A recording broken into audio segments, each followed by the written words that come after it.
Good Tuesday morning. Chris Allen here on this August 29th. The Sam Channel weather, sponsored by Ace Hardware Marketplace, right there on YouTube, Facebook, Instagram, and X. Well, there's not a whole lot going on here. Of course, Hurricane Idalia, I've heard it several ways. But anyway, you get the idea. That's going to impact Florida over the next day or so, big time. Could be a major hurricane, category 3, winds over 110 miles per hour. We'll talk about that storm in just a minute. But first, let's do as we usually do and give you a look at radar. And there are some showers this morning east of T-ville. You going over to maybe Russell County, maybe Albany down in that area, US 127, Burkesville, down Highway 90. You get a little bit of rain in Cumberland County, and it is moving off to the northeast, but it is weakening as it does. Just a little bit of upper level instability, just kind of moving north and east. It was south of us last evening. We saw hints of that when I was doing the 10 o'clock weather.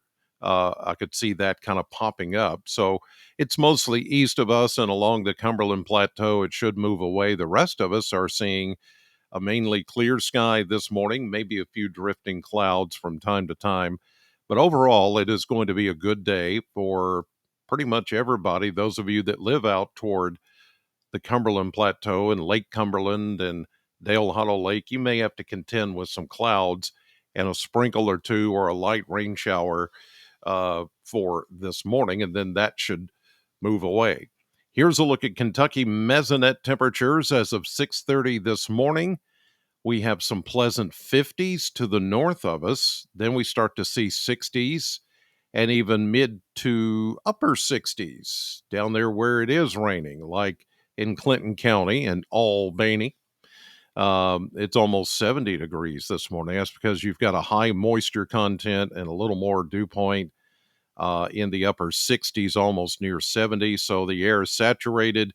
Air temperature plus dew point is about equal. So that puts you at almost 100% humidity and some of that rain down there. So not everybody's going to see that, of course. That's just an anomaly of sorts. It's a little disturbance that's moving off and away from us. And most of you will not see that chance of rain today. Let's take a look at the model blender. And this is going to be some great news for those of you who want slightly cooler air, or maybe not quite fall, but at least a little bit cooler air mass. We're only going to see, I think, low to mid 80s today. We hit 87 for a high temperature yesterday, but the good news is it didn't feel like it was mid to upper 80s. That's because the dew points were lower and the air was refreshing. So we're going to have that again today. So it's not going to feel very muggy. Low 80s again tomorrow, but only around 80 on Thursday.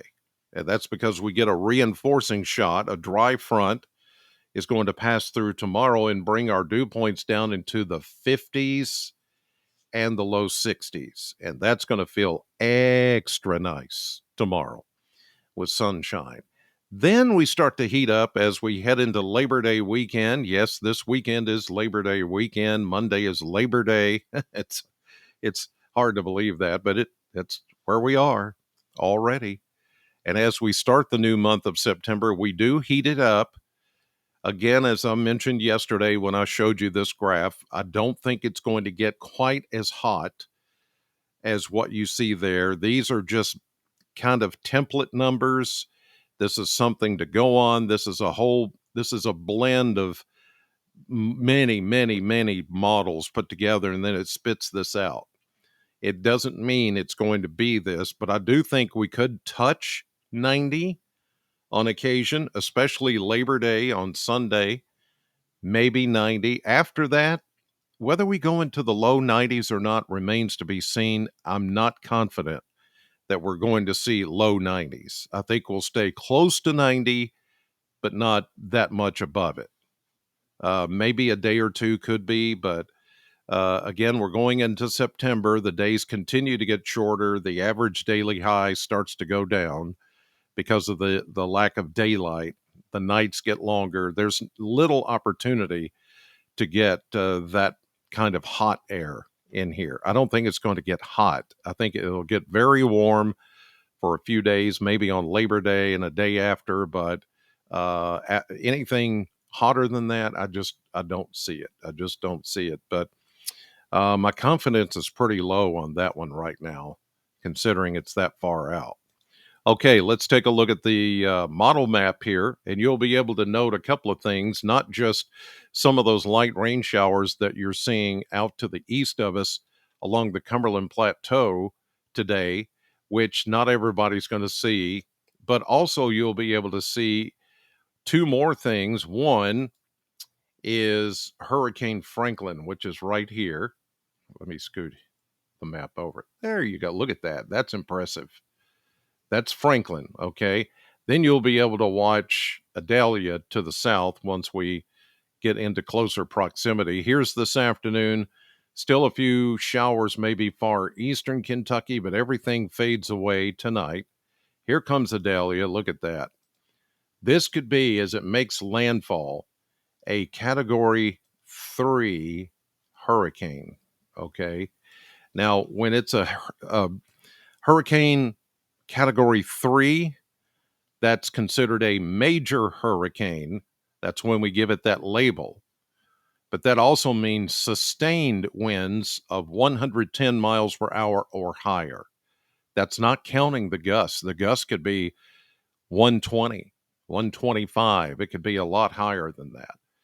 But it looks like it's going to make its landfall just east of Pensacola, and then take a turn into southern Georgia, maybe through Savannah, and then go back into the Atlantic over the coming days. I'll show you the National Hurricane Center logic on all this coming up in just a moment, but you can see how this thing is going to track and go through southern.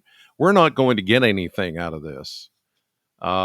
It is being blocked by, you see it up there, high pressure. So this thing is just going to go through the southern Carolinas and then become extratropical and bring a lot of rain and a lot of wind. But coming in as a Category 3 major hurricane is going to be devastating for that part of Florida. So that's why a lot of people are watching this, even though it's not affecting us.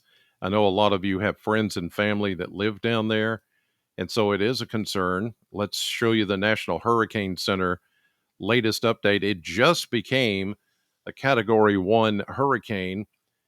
It's almost 6:40 right now on Tuesday morning, and only maybe an hour ago or less, it became an official hurricane. Here you see the excuse me, the parameters of the storm, and again, it looks like between 1 a.m. tomorrow and 1 p.m. tomorrow afternoon. And there's your hurricane warnings that are up for the west coast of Florida, west central Florida, then southern Georgia as we get into Thursday, Friday, Saturday, and Sunday. It's going to become just a tropical system, an extratropical system. So it means business, and it'll become the first major hurricane of the season, the Atlantic season of 2023. So we'll watch with interest, but I can assure you that it is not going to have any effect, bring us any rain or anything like that here to southern Kentucky. All right, let's look at the next 7 days, and I've got a little surprise here for you because they are updating those maps that I show you the next 7 days. So this is a different look. As you can see there, this is not the state of experimental.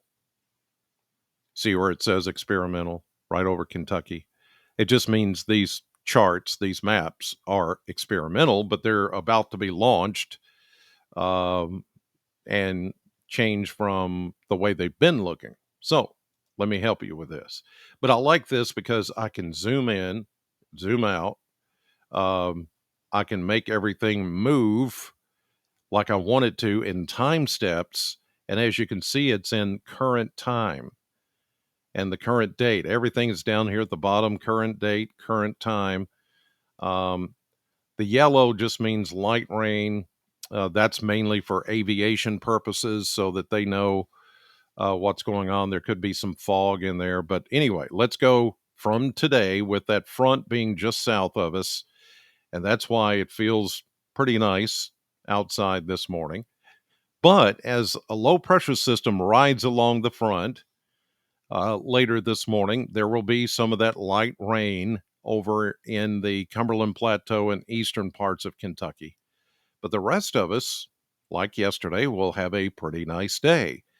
There will be some showers in eastern Kentucky as that trough begins to move away. This is 7 o'clock tonight.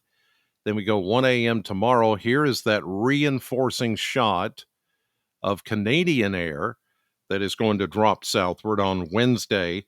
We'll only be in the low 80s, but then we're going to drop into the upper 50s tonight and tomorrow night.